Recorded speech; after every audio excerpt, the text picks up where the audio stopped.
आपका यूनिक प्रज्ञान यूट्यूब परिवार में हार्दिक स्वागत है, वंदन है, अभिनंदन है।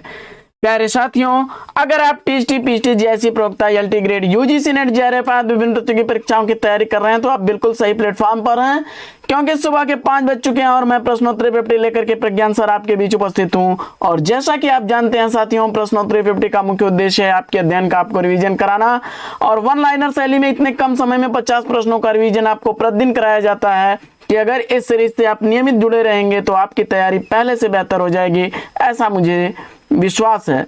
तो साथियों, आज की इस पाठचर्या को प्रारंभ करेंगे उससे पूर्व देखेंगे आज का मॉर्निंग कोट्स। आज का मॉर्निंग कोट्स है कि कामयाब होने के लिए अकेले ही आगे बढ़ना पड़ता है दोस्त। लोग आपके पीछे तब आते हैं जब आप कामयाब होने लगते हैं।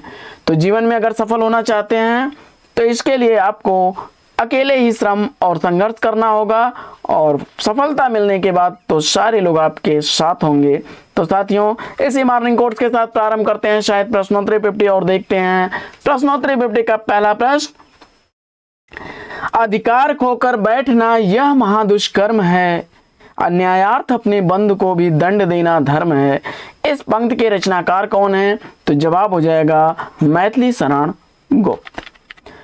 प्रश्न संख्या 2, नई कहानियां नामक पत्रिका का प्रकाशन कब और कहां से प्रारंभ हुआ, इसका आपको जवाब बताना है।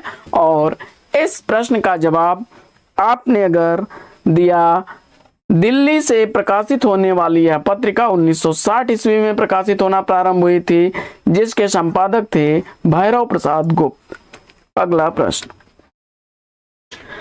प्रश्न है कि राम कुमार वर्मा व आचार्य शुक्ल के अनुसार भक्ति काल की समय सीमा क्या है?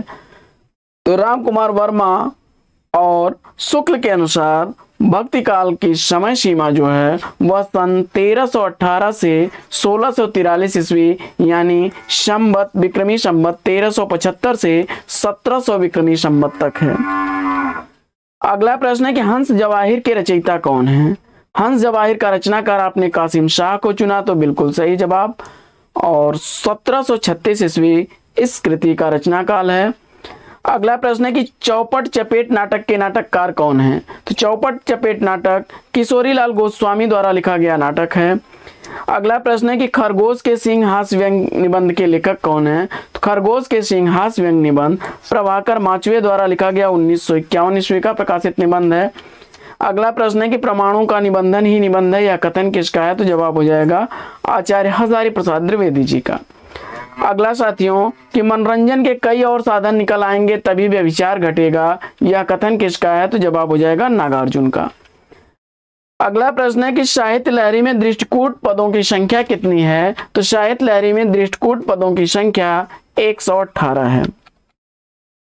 अगला प्रश्न है कि निराला की साहित्य साधना आलोचना ग्रंथ के लेखक कौन है? तो निराला की साहित्य साधना आलोचना ग्रंथ रामविलास शर्मा द्वारा लिखा गया है।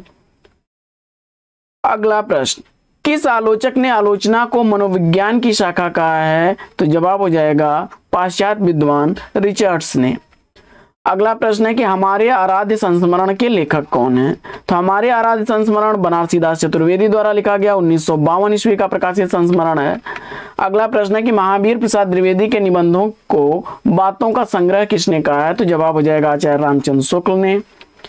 अगला प्रश्न है कि पृथ्वीराज रासो को सुख सुखी संवाद के रूप में किसने रचित माना है? तो पृथ्वीराज रासो को सुख सुखी संवाद के रूप में आचार्य हजारी प्रसाद द्विवेदी ने माना है। अगला प्रश्न है कि कोई दूसरा नहीं कविता संग्रह किसकी है? तो कोई दूसरा नहीं कविता संग्रह कुंवर नारायण की रचना है, 1993 ईस्वी का प्रकाशन वर्ष है। अगला प्रश्न है कि गांधी टोपी किसका कहानी संग्रह है? तो गांधी टोपी कहानी संग्रह राधिका रमण प्रसाद सिंह का है।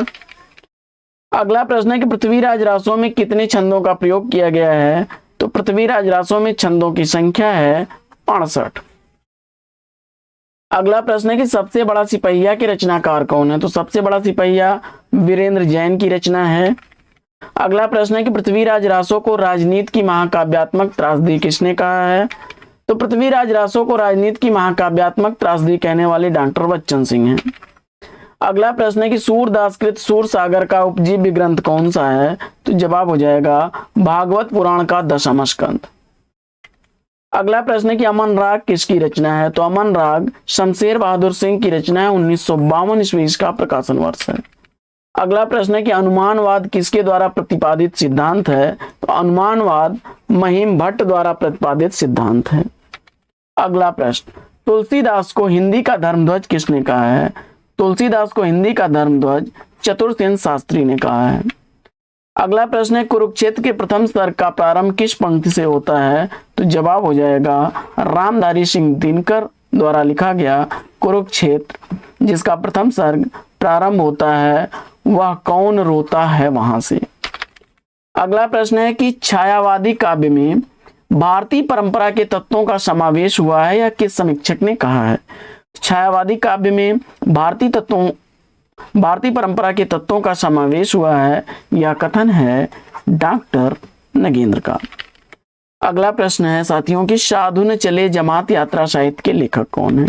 साधु न चले जमात यात्रा साहित्य नरेश मेहता द्वारा लिखा गया 1991 ईस्वी का प्रकाशित यात्रा साहित्य है। अगला प्रश्न है कि लिपटा रजाई में शीर्षक कविता की रचनाकार कौन है? तो लिपटा रजाई में शीर्षक कविता सर्वेश्वर दयाल सक्सेना की है। अगला प्रश्न है कि विप्रलंब श्रृंगार में वियोग की कितनी दशाएं मानी जाती हैं? तो जवाब हो जाएगा वियोग श्रृंगार में वियोग की 10 दशाएं मानी जाती हैं। और अगला प्रश्न है कि नेशनल कांग्रेस की दुर्दशा निबंध के लेखक कौन है? नेशनल कांग्रेस की दुर्दशा निबंध बद्री नारायण चौधरी प्रेमघन द्वारा लिखा गया है।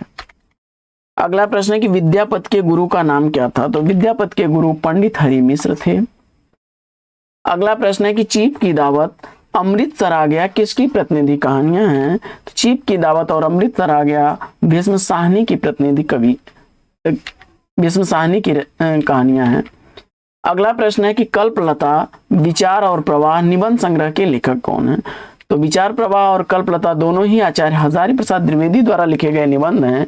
विचार प्रवाह 1959 ईस्वी, कल्पलता 1951 ईस्वी का प्रकाशित निबंध है।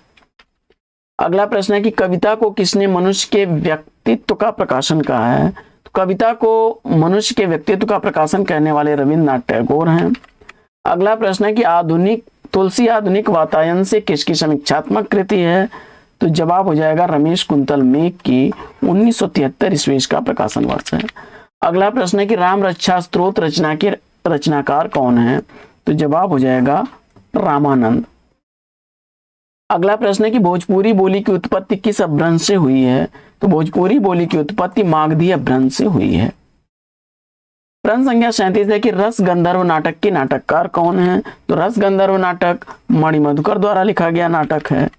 और सहज कहानी आंदोलन के प्रवर्तक कौन है? तो सहज कहानी आंदोलन के प्रवर्तक अमृत राय हैं। 1968 ईस्वी इसका समय काल है। अगला प्रश्न है कि डॉक्टर गणपत चंद्र गुप्त ने सूफी शाखा का प्रथम कवि किसे माना है? तो जवाब हो जाएगा गणपत चंद्र गुप्त के अनुसार असाइद सूफी शाखा के प्रमुख कवि हैं, प्रथम कवि हैं, जिनकी रचना हंसावली है और 1370 ईस्वी का रचना काल है। अगला प्रश्न है कि कृष्ण चरित प्रबंध काव्य के रचयिता कौन है? तो कृष्ण चरित प्रबंध काव्य आचार्य चिंतामणि का है। अगला प्रश्न है कि निबंध उसी को कहना चाहिए जिसमें व्यक्तित्व अर्थात व्यक्तिगत विशेषता हो, यह कथन किसका है? तो निबंध उसी को कहना चाहिए जिसमें व्यक्तित्व अर्थात व्यक्तिगत विशेषता हो, यह कथन आचार्य रामचंद्र शुक्ल जी का है। अगला प्रश्न है कि अंधेरे में कविता में अपराध भावना का अनुसंधान किस आलोचक ने किया है? तो जवाब हो जाएगा रामविलास शर्मा ने। अगला प्रश्न है कि नारी तुम केवल श्रद्धा हो यह पंक्ति प्रसाद की किस रचना से अवतरित है? तो जवाब हो जाएगा कामायनी से लज्जा सर्ग से। अगला प्रश्न है कि अभी बिल्कुल अभी काव्य संग्रह के रचनाकार कौन है? तो अभी बिल्कुल अभी काव्य संग्रह केदारनाथ सिंह का 1959 ईस्वी का प्रकाशित काव्य संग्रह है। और बारिश में भीगते बच्चे कहानी संग्रह के लेखक कौन है? तो बारिश में भीगते बच्चे यह कहानी रामदरस मिश्र की है। अगला प्रश्न है कि नल चरित में भाषा कौन सी है? तो नल चरित में भाषा अवधि है, मुकुंद सिंह की यह रचना है और 1641 ईस्वी का रचना काल है। दुहा या दोहा भ्रंश का अपना छंद है उसी प्रकार जिस प्रकार गाथा प्राकृत का अपना छंद है, यह कथन किस आचार्य का है? तो जवाब हो जाएगा आचार्य हजारी प्रसाद द्विवेदी का। अगला प्रश्न है कि कहानी नई कहानी पुस्तक के लेखक कौन है? तो यह कहानी नई कहानी यह पुस्तक लिखी गई है नामवर सिंह द्वारा और अगला प्रश्न है कि कबीरबाज भी, कपोत भी, पपिया भी इस कृति की रचनाकार कौन है? तो जवाब हो जाएगा डॉक्टर धर्मवीर। और अगला प्रश्न है कि बिहारी की भाषा चलती होने पर भी साहित्यिक है, यह कथन किसका है? तो जवाब हो जाएगा आचार्य रामचंद्र शुक्ल का। तो साथियों आज की प्रश्नोत्तरी 50 लेगी यहीं पर विराम। वीडियो अगर अच्छा लगा हो तो वीडियो को लाइक और शेयर कर दीजिए। चैनल पर पहली बार है तो चैनल को सब्सक्राइब कर लीजिए। फिर मिलते हैं आपसे अगले वीडियो में एक नए प्रकरण, एक नया टॉपिक, एक नए अंदाज में। तब तक के लिए लेंगे आपसे विदा। आपका जीवन मंगलमय हो। बेस्ट विशेष, बेस्ट ऑफ लक। जय हिंद साथियों।